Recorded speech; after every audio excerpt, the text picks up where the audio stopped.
Welcome to this episode of the Heartbeat for Hire podcast. I feature Olympians, CEOs, disruptors, authors, professional athletes, and the best of the best, where they share their stories of resilience with my lens on leadership and culture. Let's get started. Greetings and welcome to this episode of the Heartbeat for Hire podcast. 3 things you will learn from this episode today. Number 1, how you can come back after losing it all. Number 2, how to inspire your teams to do incredible things when their lives are at risk. And number 3, how you can support veterans in your life. While overseeing 30,000 ground troops in Afghanistan, Commander Sergeant Major Gretchen Evans was injured by a mortar blast from insurgents at a forward operating base. She woke up in a hospital in Germany and was deaf in both ears, suffered internal and external injuries, and had a traumatic brain injury. In an instant, she lost her career, self-identity, and the sense of purpose, feeling as though when people looked at her, they saw someone who was broken. CSM Evans is an author and one of the most decorated female veterans in history, and I am so happy to have her on the show today. Welcome, Gretchen. It's so nice to have you here. Well, I'm delighted to be here and excited to talk to you. I've been looking forward to this. Me too. So I start every show the same, and I ask our guests to share a little more of their story. And I know I gave a little teaser, but maybe you can share kind of how you came up into the ranks and ultimately where it took you now. So I joined the Army very young, after 1 year of college. I was trying to put myself through college, and it can be difficult trying to work full time and go to school. And I thought, okay, there's got to be an easier way to do this. I came from a very patriotic family. My father was a World War II veteran. So I thought I'll go serve in the military. The intention was to do 4 years, get an education through the GI Bill, learn a skill, save some money, and then get out and finish my education. But I fell in love with the Army. I don't know if Army found me or I found the Army, but it was a match. And I love serving my country and I love being with other people. So that's what started my career. And then you rose through the ranks and you found yourself, I think people should understand, you were the highest decorated officer for your position. Isn't that right? Well, so I am a highly decorated command sergeant major. A command sergeant major is an E9 in the non-commissioned officer rank. It's the highest rank that you can reach as a non-commissioned officer. So, yeah. So, I was a slick sleeve private when I joined, and through good leadership and mentorship from the people that I had in my path and where I was stationed, and always been willing to learn something new. And I just rose through the ranks. I just put my nose to the grindstone and said, I'm going to be the best soldier I can be every day. And I think that is, the way that I made the rank that I did. I've looked for opportunities. When they say, who wants to go to airborne school? I said, me. Who wants to do this? I said, me. Always raising my hand to take those challenges. And so, there was not very many female with my rank at the time. So there was very few female peers. So most of my peers really were men, and they were most gracious and helpful. And, it was, I don't know, it was lovely, for my career. I enjoyed every minute of it. And that's not the norm that I hear. I mean, most women, you've suffered through insufferable leaders who belittle or make fun of you because you're the only woman around or aren't that inspired. And so I love that you had this really wonderful experience with all of these great leaders. What were some of the things that they did to bring out the best in you? I think what they did to bring out the best in me was just, explain what the expectations were, what the challenges were, so for me, I was like, okay, what is it that I need to do? And then I said, do it to the best of my ability. And then, there's always the naysayers. And it's not even a gender thing. It's some people are just naysayers. And so I learned really early in my life, what other people say and think about me is not my business. That's right.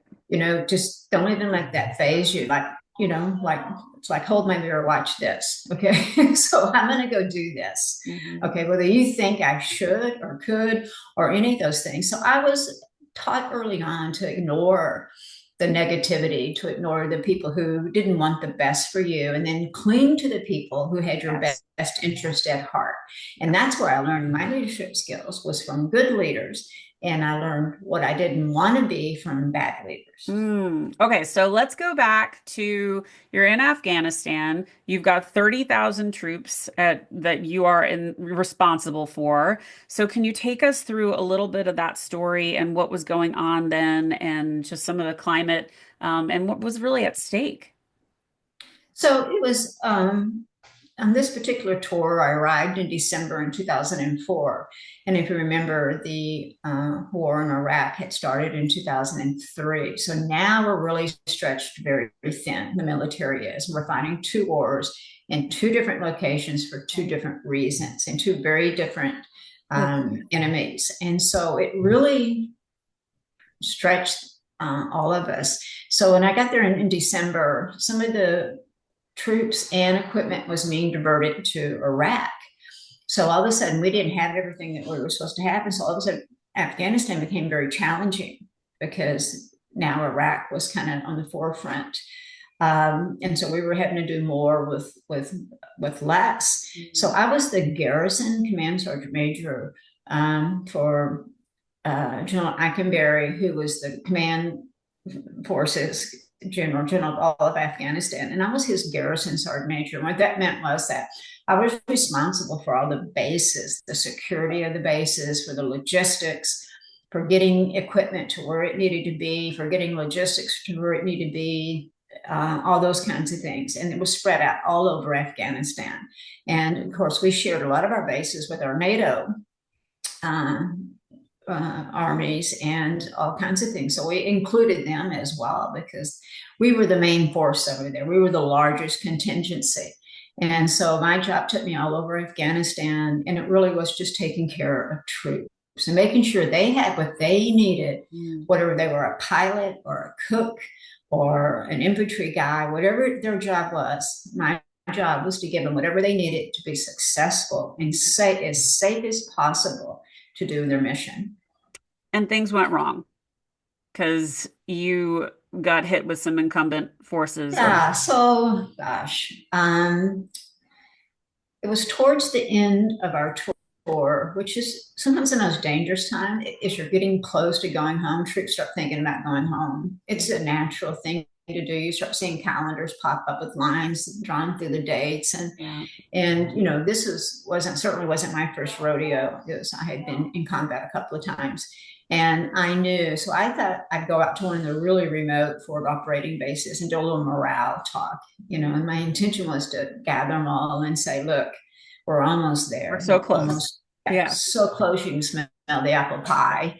Okay. But until we get on that final airplane that takes us out of country, we're still in a very dangerous place.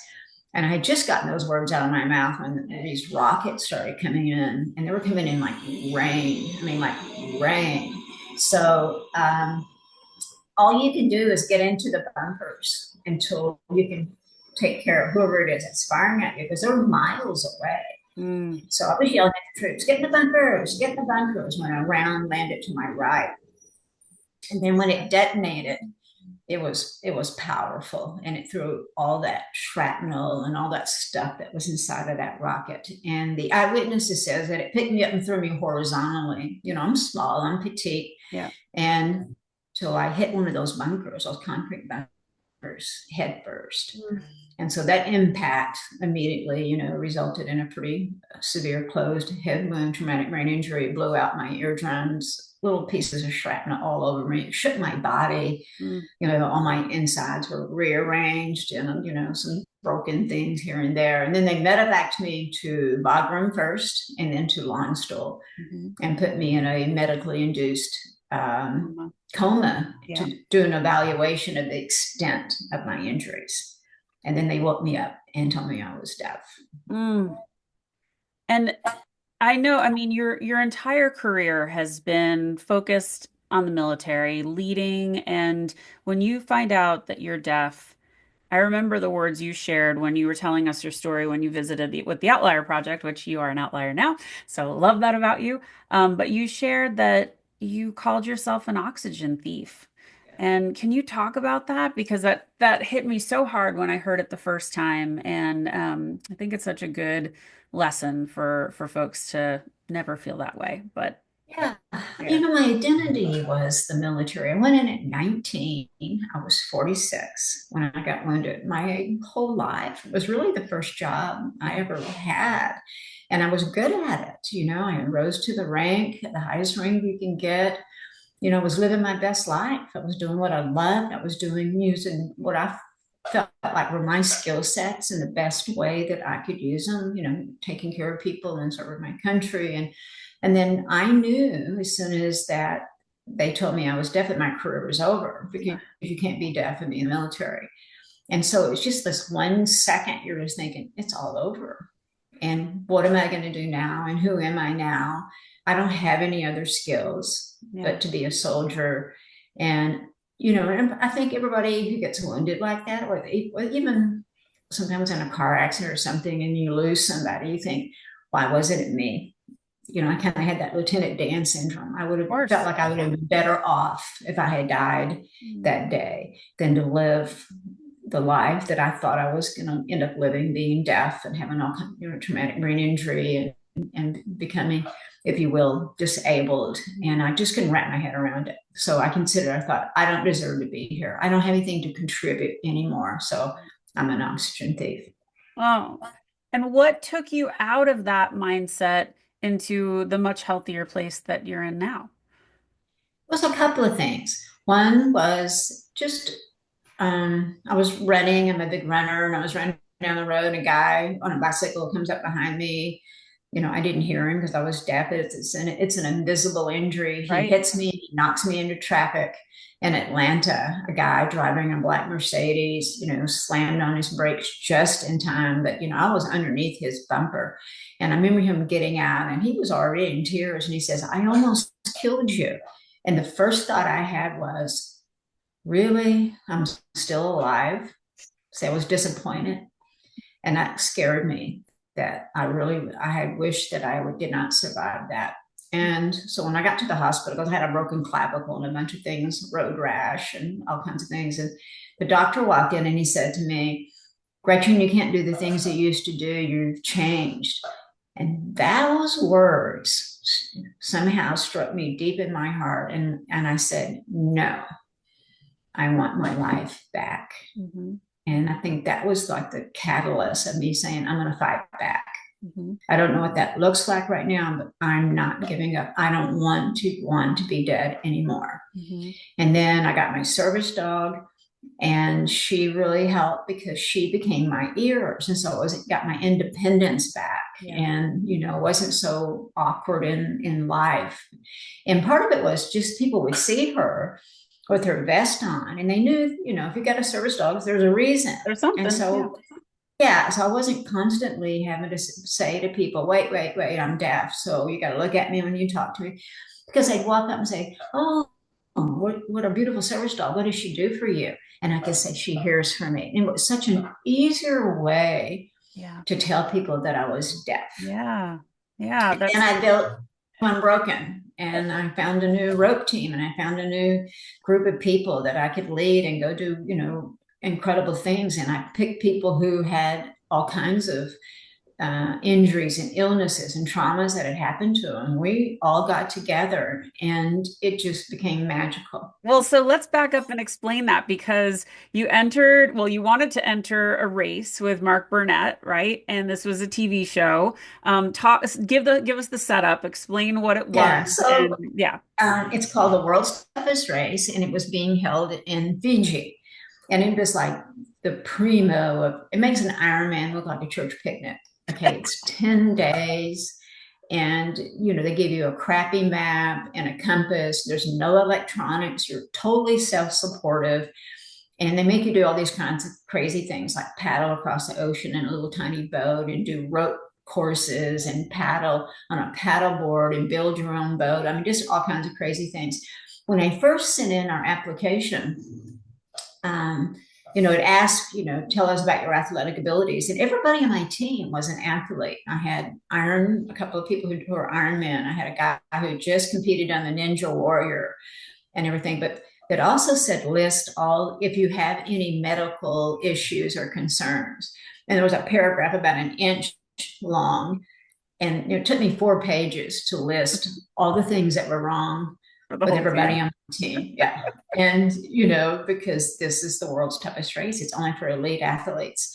So when I sent it in, I got a big fat no. I mean, just no, not even any consideration. And I wrote back and said, why did you say no? And basically that person says, because you guys are all disabled. This is like the most elite athletes in the world. And I said, well, we're all athletes. Yeah, we have some issues, but because we've been blown up or shot or something, but that doesn't make us any less of an athlete than an able-bodied person. And I kept getting a no, and then I got snarky, and I said, take me to your leader. And I got on a Zoom call with Mark Burnett and Bear Gross and the race director. And I said, we're capable of doing this race. Yeah, there's some things certainly wrong with us. Okay. And Mark, being a veteran himself, and so was Bear. And he said, Mark says, Gretchen, I want to say yes to Team Unbroken, but I'm afraid. And I said, Mark, what are you afraid of? And he goes, I'm afraid you're going to get hurt. I started laughing. I said, Mark, we've already been hurt. Everybody in my team and, hurt in some way. And he kind of looked at it and I said, all I'm asking is that you put us on the same playing field with everybody else, and that you don't make the decision of what we're capable of. I said, we get to do that as individuals. Yeah. We are what I call them mixed abilities, because for every ability I lost, I added an ability. So I lost my hearing, but I learned to lip read. Yes. I lost, part of the functioning of my brain. So I learned to do things differently. And so, I feel like I don't feel like I'm disabled. I feel like I'm mixed ability. Sure. And so I said to Mark, all we're asking, put us in the same playing field. If we wash out on the first day, that's on us.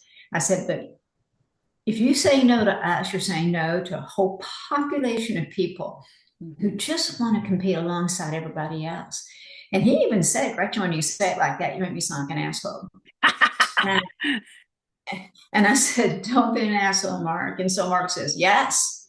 And so you always talk about the power of yes. It's easy to say no. The easiest thing for Mark to do would have been to say no, because then he wouldn't feel responsible for Team Unbroken. Then he wouldn't have to worry about, as he said, killing combat heroes in a race and that being a career-ending decision for him. I mean, he legitimately had concerns. I wasn't trying to negate the concern that he had. I just said, people see us and they think we're broken. We're not. Yeah. We're not broken. And I said, this is really freaking resilient. And to have a team of people who have overcome such adversity and to be together and to be able to help each other through you probably were more tightly knit than a lot of the teams you were competing with. And you're used to having to be a maverick and thinking differently. So I love that. Yeah, so it was great. We did. You're exactly right. They watched us, and Amazon produced it, and they watched us. They put a camera guy with us, and he says, "It's amazing how you guys work with each other, knowing that Gretchen's deaf and it's pitch dark in the jungle, and the best way to communicate with her is with a flashlight. 3 flashes means go right, 2 flashes means go left. We figured out this whole communication thing to talk to me, and then everybody else that had something going on, we worked around, they're all their mixed abilities. Right. Amazing. Can you tell us a little bit about your book? Yeah, so I wrote a book. It wasn't really meant to be a book. I don't think I'm an author. I think I'm a storyteller. But this book came out as I was doing intense therapy for my PTSD and my moral injury. And the psychiatrist that I had was a brilliant man, Dr. Beck. And he says, Gretchen, when you write things, you use a different part of your brain than when you tell things. And he says, you're blocking some of the details of some of the things that happened to you. Your brain has rewritten them and is blaming you. You're blaming yourself for decisions that you made as a leader, for people that died while you were in charge. And he says, so when we write this, I want you to write out these things and then we'll talk about it. So I wrote it, and they're kind of vignettes. Okay, I wrote them out until there. Some of them are funny, some of them are sad, some of them are just the things that I was dealing with. And then he would ask these important questions. He'd say, "Okay, so you blame yourself for the guys getting killed because you were on a convoy. You made a decision to go down route A." Yeah. He goes, "Why did you pick route A?" And I said, "Oh, because the intel officer told me that was the best route." See, he says, it wasn't your fault. You were following what you thought was the Yeah. best decision. And unfortunately, in war, things happen.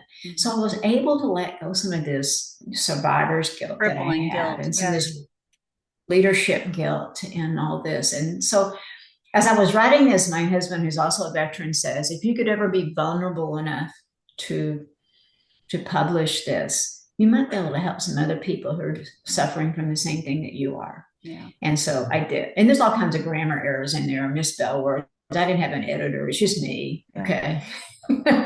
Where can people get the book? You can get it on Amazon. And I what's it think it's called? $20. Or you can contact me and I'll send one to you. But What's the book I called? think it's for everybody. It's not about the military. What it's about is relationships Yeah.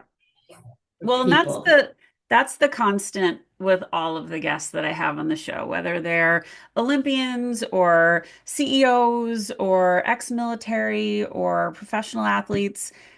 The relationships between coaches and themselves or their teams and themselves and even in not I shouldn't say even I think in work as well, you have to rely on each other. You have to figure out who has the best skills for certain tasks, and when you can as a leader be able to recognize those, give people that opportunity to shine, they can do incredible things. And the best leaders who've been on this show all recognize that and lead that way. And it's a very heart-centered style. And I love it so much. What is the book called for anybody who's going to look on Amazon? Yes, it's called Leading from the Front.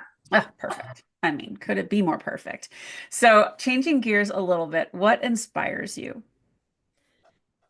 What inspires me is people who are willing to, just get out there and engage life and not be afraid of failure, but be more afraid of regret than they Yes. are failure.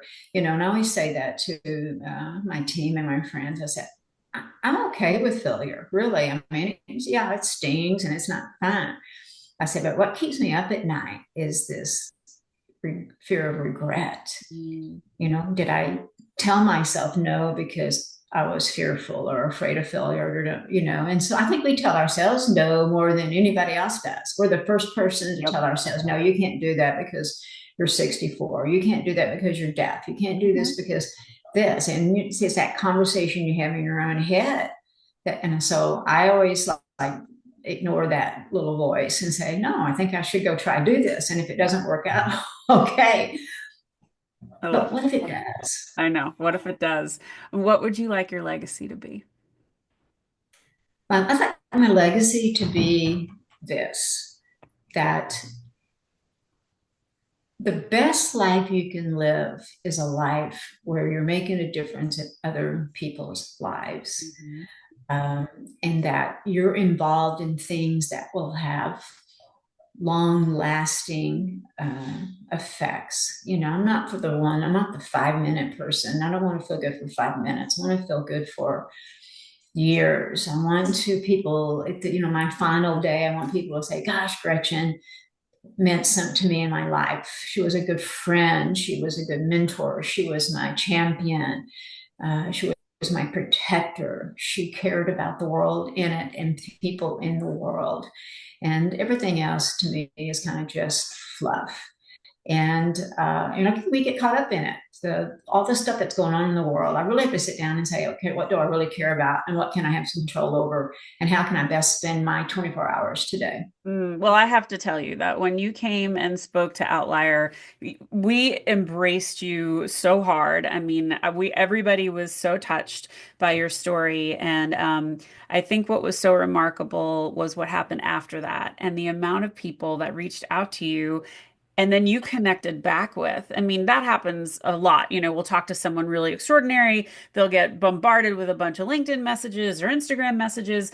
And then, they'll be like, oh, thanks. Hi. Yeah, whatever. And there's not much that happens. But I think it was my friend Phil Danella who said, hey, if you're in Chicago, let's have a coffee. And you're like, yeah, let's do it. Yeah. And he's texting me. He's like, she wants to have coffee. Like your story means so much to us and you mean so much to us. So you need to know that.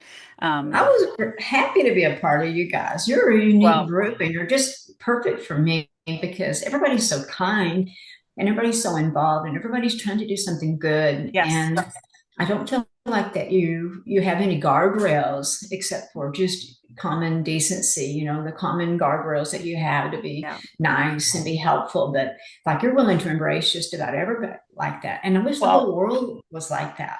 and we love to see each other win. I think that's what makes us really different. So they're extraordinary people who really want to see you win. And when we didn't say this on the show, but you recently got some cochlear implants and you got some of your hearing back, right? So Yes. I mean, Yes. I've been deaf 20 years and I heard for the first time in 20 years on February the 23rd. And after I kind of heard my husband's voice, it still sounds robotic because my brain has forgotten how to hear. yeah. And so it's a learning thing. And then the second call I made was to my daughter and my 19-month-old grandson. Yeah. Oh, Yeah, it was a wonderfully tough day. yeah, I I can just, the imagine. emotions were everywhere. And I'm just grateful. I had a champion. I had a doctor that said yes. She said, Gretchen, you're totally deaf. You got nothing to lose. Right? So Why let's not? try this. Let's Right? try. Because it's not Amazing. going to make you more deaf. No, no. So what's next for you? What's next for me? So we just completed on Saturday one of the toughest races we've done, called the Antelope Canyon, and it's a place. It's in Arizona, and it's climbing ladders and doing rope things, and I mean, just sand and all kinds of stuff. I took the team out there. Our next thing is London next month, London Marathon, and Amazing. then we have Chicago, and then we have yeah, Dublin and then Chicago. I forget which order they're in.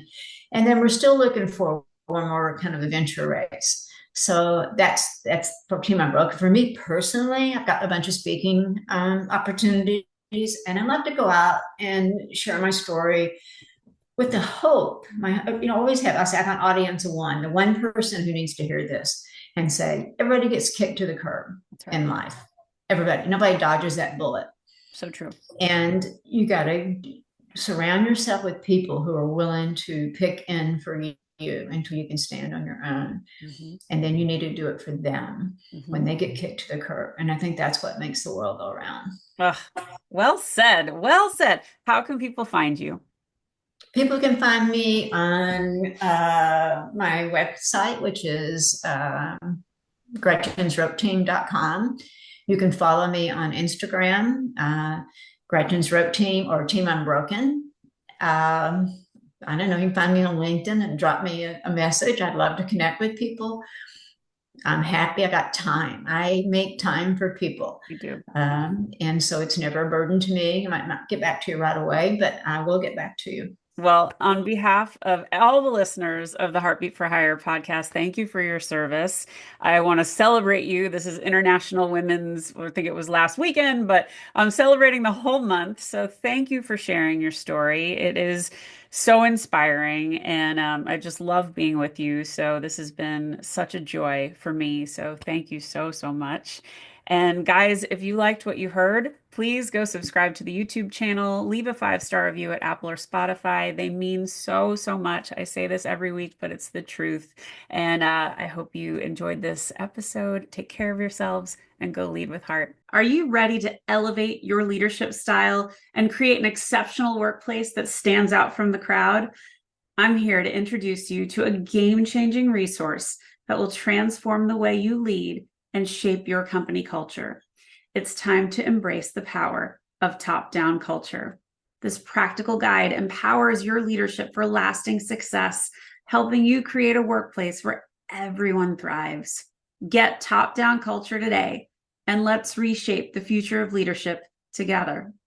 Thanks for listening to this episode of Heartbeat for Hire. I hope you enjoyed what you heard. If you did, please subscribe to my YouTube channel or consider leaving a 5-star review and a great rating at Spotify or Apple. Thank you so much for your support. Have a great day.